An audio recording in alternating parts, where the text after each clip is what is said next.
Hello दोस्तों, कैसे आप सब। क्या नीतीश कुमार के लिए उनके बेटे मुसीबत बन गए हैं? आइए इस रिपोर्ट को पूरा सुनते हैं। तो चलिए शुरू करते हैं। 2026 में आसान नहीं होगी नीतीश की राह। निशांत बन गए सबसे बड़ी मुसीबत। सियासत का चाणक्य अपने ही चक्रव्यूह में फंसा। 2026 में इतिहास बनकर रह जाएगी जेडीयू। एक तरफ कुआं, दूसरी तरफ खाई, तीसरी तरफ बीजेपी। नीतीश के सामने द एंड वाला धर्म संकट। वारिस चुना तो बगावत तय, नहीं चुना तो पार्टी खत्म। नीतीश के बाद कौन? देखिए बिहार में नीतीश की राजनीति का सबसे डरावना सच। जब राजनीति का चाणक्य कहे जाने वाले चेहरे अपने ही बनाए चक्रव्यूह में फंस जाए और उत्तराधिकारी के सवाल पर चुप्पी साधनी पड़े तो समझ लीजिए कि पार्टी का भविष्य खतरे में है। बिहार की राजनीति में साल 2026 एक ऐसा मोड़ लेकर आया है जहां सन्नाटा भी बहुत कुछ कह रहा है।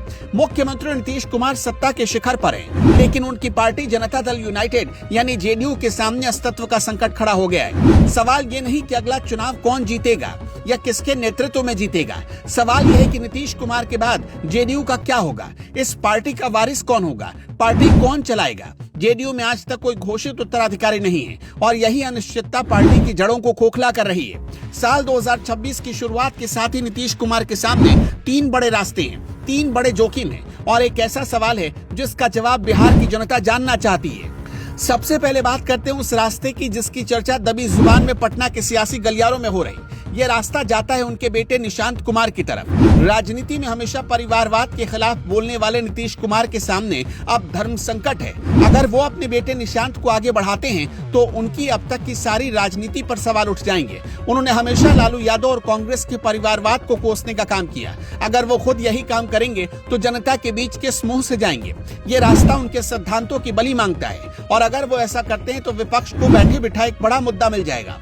दूसरा रास्ता है पार्टी के भीतर से ही किसी नेता को उत्तराधिकारी घोषित करना, लेकिन ये रास्ता भी कम जोखिम भरा नहीं है। जेडीयू के कई ऐसे कद्दावर नेता हैं जो खुद को नीतीश कुमार का वारिस मानते हैं। अगर किसी एक नाम पर मोहर लगती है तो बाकी के नेता बगावत कर सकते हैं। पार्टी ताश के पत्तों की तरह बिखर सकती है। अतीत में हमने देखा कि कैसे आरसीपी सिंह और ललन सिंह के बीच शह और मात का खेल चला है। ऐसे में किसी एक को चुनना मतलब पार्टी में गृह युद्ध को न्योता देना है। नीतीश कुमार जानते हैं कि उनकी पकड़ ढीली होते ही पार्टी कई टुकड़ों में बंट सकती है। तीसरा रास्ता सबसे ज्यादा खतरनाक है और वो है बीजेपी के साथ विलय या फिर पार्टी का धीरे धीरे खत्म हो जाना।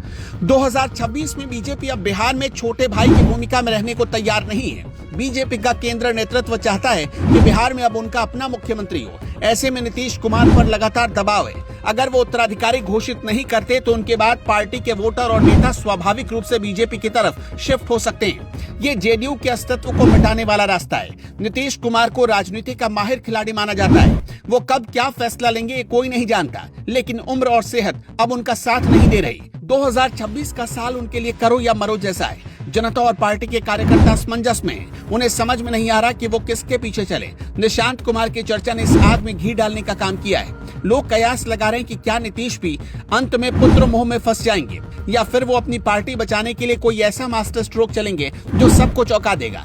कुल मिलाकर स्थिति यह है कि जेडीयू एक चौराहे पर खड़ी है। एक तरफ परिवारवाद का कुआं है, दूसरी तरफ बगावत की खाई है और तीसरी तरफ बीजेपी का बढ़ता हुआ ग्राफ।